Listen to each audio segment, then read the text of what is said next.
भाग्यलक्ष्मी। हो का काय कोणाला घेऊन आला तुम्ही इथे? ही काशी आहे, माझ्या बरोबर देवळात आली होती। काय ही तुमच्या बरोबर देवळात होती? पण जर ही काशी आहे तर मग ही कोण आहे? आई बिराई, अजून काय काय चमत्कार दाखवायचे तुला हे तुलाच माहित। काय हो, काय म्हणत होता या ताई? अशी कोण आहे ही? मी सांगते तुम्हाला। काय ग, काशी असल्याचं खोटा आव का आणतेस तू?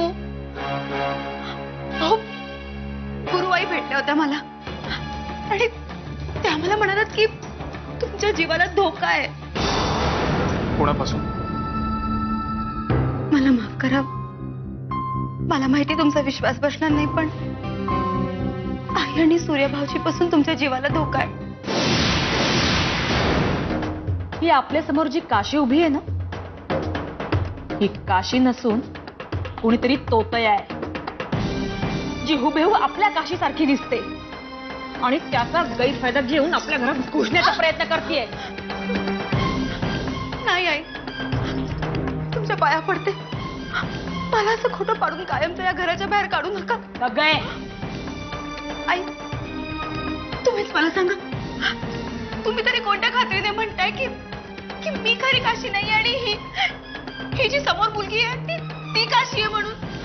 कोणी ऐऱ्या गेऱ्याने तिची जागा घेतलेली मला नाही चालणार। आई, आई मी तुमच्या पाया पडते, मला असं खोटं पाडण्याचा प्रयत्न करू नका।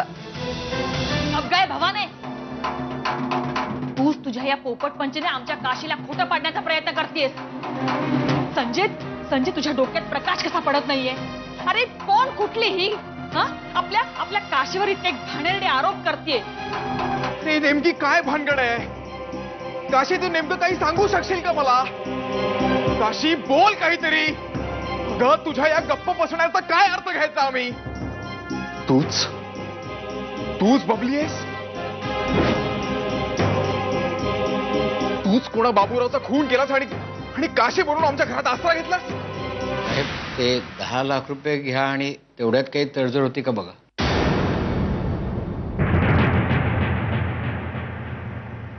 काय म्हणाला?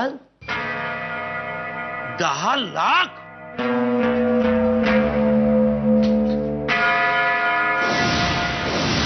हे गुरुवा, कुठून आणलेस एवढे पैसे?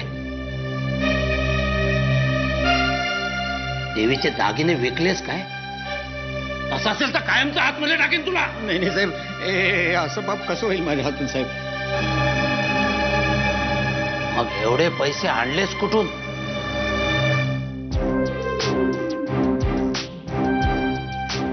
अरे स्वतःला विकलास तरी 7 जन्म एवढे पैसे जमा करू शकत नाहीस तू। एवढे पैसे आणलेस कुठून? जंत्रे साहेब, अजूनही माणुसकी आहे या जगात। एक देव माणूस भेटला आणि त्यांनीच दिले 10 लाख रुपये। जंत्रे साहेब, हे एवढे पैसे घ्या आणि सोडवा माझ्या कोयनेला। मला माफ करा, माझं चुकलं। तुला तुझी चूक कळली आणि ते लवकर कळली हे बरं झालं। बबली, तू हे का करत होतीस, कशासाठी करत होतीस हे मला माहित नाही।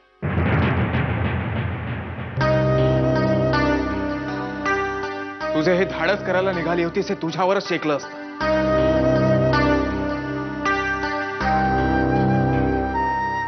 कारण आमची काशी या गावची भाग्यलक्ष्मी आहे।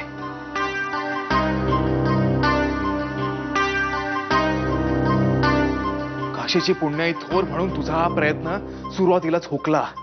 तर माझ्या सौभाग्याला कायमचं माझ्यापासून हिरावून घेतलंच आहे। ताई, तुम्हाला छोटी बहीण म्हणून तुम्हाला जे हवं ते मी मिळवून दिलं असतं।